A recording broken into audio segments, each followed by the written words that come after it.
there is so much great quarterback play this year. You know what, too? I would even make this comment that this is the year of the backup quarterback. Last year, the NFL used 50 quarterbacks. This year, they're going to go north of 60. Look at Minnesota. Look at Cincinnati. Years past when Warren Moon played, when you lost a guy like Moon, the Oilers or the Vikings or the Seahawks, they were finished. They were finished. That's not the case nowadays. There's quality backup guys today. And these guys are being more developed in the college ranks than they were back then. Now, we're going to pause this here because one of the great things that I get, and he always finds time for me, we get so many great people on, from The Rock, Ice Cube, all these guys. But one of my favorite guests all the time is a friend of mine, played against them, and everybody that's ever been in, from Bubba McDowell, dear friends of mine, Alonzo Highsmith, all guys like that. Bruce Smith always talks highly of him. I mean, Bruce Matthews loves the guy. All these guys, Mike Munchak, couldn't believe some of the things they say about Warren Moon and what kind of leader he was, how common. You kind of see Jalen Hurts, you see Warren Moon a little. Maybe Warren set the stage for him because you see a lot of that. He now works as part of the broadcast team for the Seahawks. He has the distinction of being in the Canadian Football Hall of Fame and also the National Football Hall of Fame, or the Pro Football Hall of Fame, and the College Football Hall of Fame, and California Hall of Fame. I could go down the list, and the accolades go on and on. But our friend Warren Moon joins us now, and I so appreciate it. Thank you, Warren. Happy holidays to you, my friend. Same to you, Dan. How you doing? All good, man. I mean, am I right, Warren? This got to be the year of the backup quarterbacks, huh? I mean, you're seeing who's Jake Browning? I know you saw him because he was with the Huskies, but he's walking in there, and I'm going like this. Is that Tom Brady's or is that Joe Burrow's cousin? I mean, there's so many good quarterbacks. Josh Dobbs, I love what he's doing in Minnesota too. I mean, Warren, it says a lot about the development of some of these kids that are coming out of college nowadays. Well, that position is one of the most important positions in all of pro football right now. So you have to have quality play at that position, not only with your starter to be successful, but you also have to have good backup play, because you hate, God forbidding, that one of your starters goes down, and you have to have some quality to come in there. Otherwise, your team goes in the tank. So it's very fortunate that there are some teams that have had some good backup quarterback play this year, like Cincinnati, since Joe Burrow has gone down, and some others that you mentioned. But there's also been some pretty bad quarterback play at the backup quarterback. You look at Mitch Trubisky, what he's doing at Pittsburgh. You would think he'd be doing a little bit better job, having been in the league this long, the number 2 overall pick in the draft. And I can go on, but that's one of the reasons why I think scoring has been down in the NFL this year, is because a lot of these starting quarterbacks have been hurt. And it does take these backup quarterbacks a little bit of time to get their feet wet, because you got to remember, a lot of times when they go into the ball game, they go in not prepared, because they don't get a lot of work during the week. The starter does. So when he goes down, you're sending in a guy who basically is going off of what he was able to recall just visually and watching tape and things like that. So it takes those guys a little bit of time to adjust their game, and it takes the offensive coordinator time to know exactly what types of plays to call for your backup quarterback that makes him feel comfortable. So there's an adjustment period that goes into that as well. Before I get to the Seahawks, I want to ask you one question that we're seeing in Philadelphia, and I wonder how you handled it and how you experienced it when, Jalen Hurts, obviously I know I've heard you talk about him. You've talked on our show about him. You have high regard for him. But tell me something, Warren. When you go from one style of coordinator like Shane Steichen, and look at the job that he's doing in Indianapolis. He's up for the Coach of the Year award.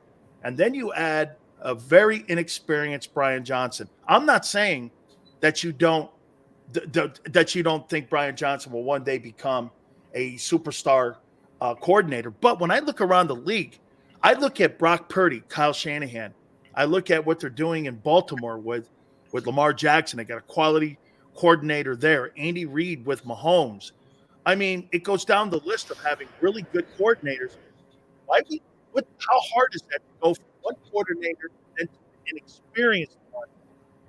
Did you feel the effect of that? And what is the nuanced differences that you see when you go from such a drastic change? I think what the advantage that, that Brian had was that he was in the organization last year, so he was there with them all the way through their Super Bowl run. He knew what was working for that football team. He knew what Jalen Hurts liked and had success with.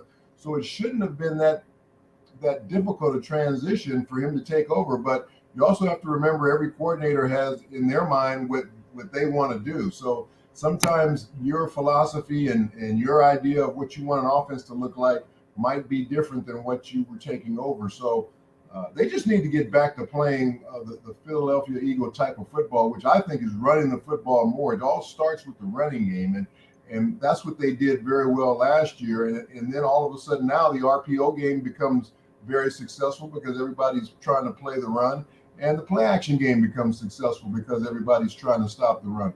They've got to get back to doing that a little bit more and quit turning the football over. The other night, they moved the football against the Cowboys, but then they turned it over 3 or 4 times, and you can't do that in big games. So that's one of their problems. And then on defense, they've got to get off the field on 3rd down. They're just giving up too many first downs, and their defense is on the field much too long, where last year their offense used to dominate time of possession. This year, they're on the field much too long on defense, and they're wearing down in football games. So I think those are the 2 areas they really need to improve. 3rd down on defense and get back to running the football and using that offensive line, which is one of the best in football, to just bludgeon people, and then the skill people can do their jobs after that. Let's get to the Hawks now. Give me their identity right now, Warren. I mean, who are they right now, Seattle? I know there's been injuries, especially with Geno. I think they've improved on defense. At least it was in the preseason where they made all those personnel moves. Just give me your take on where you see them right now as they're fighting for a playoff spot. Again, I don't think they have an identity, because that's part of the problem. You know, Pete Carroll has always wanted to be a coach that wanted to run the football and run it well, and then play action pass and take deep strikes down the field. Well, with Kenneth Walker being hurt a lot this year, he's in and out of the lineup. Charbonnet's a rookie. They just haven't had a really consistent running game to be able to run the ball the way Pete wants to. And Geno hasn't been as effective this year as he was last year, when he led the league in pass percentage, completing passes down the field on the offensive side of the ball. So they've got to somehow get back to running the football again successfully. It makes Geno's job a lot easier offensively because he's got great weapons on the outside, and Tyler Lockett and DK Metcalf. And then defensively, they play well at times, and then they give up big explosive plays too much. And I think that's their biggest problem. They've got to cut down on those explosive plays. And I think the way they play defense has been pretty good, but you can't give up, those 40, 50, 60-yard big plays, because they're momentum killers. They usually score points, and just something that just takes the sting out of your football team. How about this, Warren? I watched DK Metcalf just kill Bland when you guys played on that Thursday night. I mean, they were killing him. And with the weapons that you have on the perimeter, I'll tell you what, you got Eagles in this game coming in, and you know how hard it is to play in Seattle. I mean, those 2 guys must be just licking their chops trying to get the opportunity to be able to go against that secondary, which has been the worst in the league. Yeah. Now, do you feel that it's going to be the advantage in this game on Monday night, is the fact that those guys, I think they have a complete mismatch against the Philadelphia Eagles. Will that be the emphasis of that game on Monday, in your opinion? Well, I don't think you can go into that game thinking you can just throw the ball every down, because, again, the Eagles have a pretty good pass rush when they want to. And if you don't nullify that with running the football and keeping them on their heels a little bit, then go play action and take advantage of those receivers on the outside. That's the way you have to do it for the Seahawks, because their offensive line has been, really inconsistent this year. They've had a lot of lineup changes, a lot of injuries up front, and you don't want to let the Jalen Carters and all those guys get going on their side of the football, because they led the league in sacks last year. They haven't done as well this year in putting pressure on the quarterback, but they still have the ability to do that. So if you got to try and run the ball first, and then take advantage of what you can do on the outside, because you have some advantages on the outside, but if you can't protect it, it really doesn't matter. So has it been, Warren, that Geno's health has been the reason why it's looked so inconsistent this year? Or is it that Geno himself, even without the injuries, has been inconsistent? Yeah, Geno's only been hurt maybe the last few weeks. He had the groin problem that he hurt in practice last week, that he wasn't able to play in the game this past weekend. Otherwise, he's been pretty healthy, but he needs to be protected, and that's the biggest thing. He's getting sacked a lot this year, more than he was last year. And again, the offensive line has been inconsistent. A lot of that has to do with not being able to run the football. So they've got to get back to running the football, and then that'll help protect Geno, and then he can be a much more effective passer. Warren, do you think this is a playoff team? I mean, if you look at the bottom end of the NFC, Vikings, Packers, I mean, if you put Seattle in that conversation, I would take the Hawks over those teams because of the coaching and because that I would have a little bit more faith in Geno Smith as the quarterback, if healthy. I mean, they're fighting, obviously, for their playoff lives here as they're coming down the stretch here. I mean, you still think that they have this opportunity in front of them? Because I say this to you, Warren, you may actually be an under 500 team this year in the NFC. If you look at the bottom teams in it, you know, you could see an 8-9 team make it into the postseason this year, like a couple of years ago when Seattle got in to the playoffs when they were under 500. Yeah, there's a bunch of teams right now at 7-6. There's some at 7-7. The Seahawks, this is a big game for them. You don't want to drop any more. You've got to start winning these last 3 or 4 games down the stretch if you want to try and get in the playoffs. They are a good enough team to get in the playoffs. They were in the playoffs last year. I thought they were a better team than last year's team coming into this season, but they've gone through this 4-game losing stretch that's really hurt them. At one time, they were 6-3, on the season. So they've got to get back to playing Seahawk football, and that's what I talked about, being able to run the football, being able to protect your quarterback, and not give up the big plays on the defensive side of the ball, the explosive plays on that side of the football. Couple last questions for you. Warren, I'm curious, do modern-day quarterbacks reach out to you for advice? Yeah, I talk to guys all the time, and then there's guys I reach out to when I think they might need a word of encouragement. You got to remember, this position has a lot of ego to go with it, right? So sometimes guys don't want to reach out because, they have an ego and they don't want you to think that they feel like they're struggling, So I can tell when a guy might be, going through a rough period or whatever, and I might reach out to them and just let them know that I'm thinking about them and maybe give them a tidbit or something like that, because I know they're being coached by a lot of different people, so you don't want to try and give too much advice. But I think just knowing that somebody of my caliber is looking out for them and cares about them, I think it means a lot.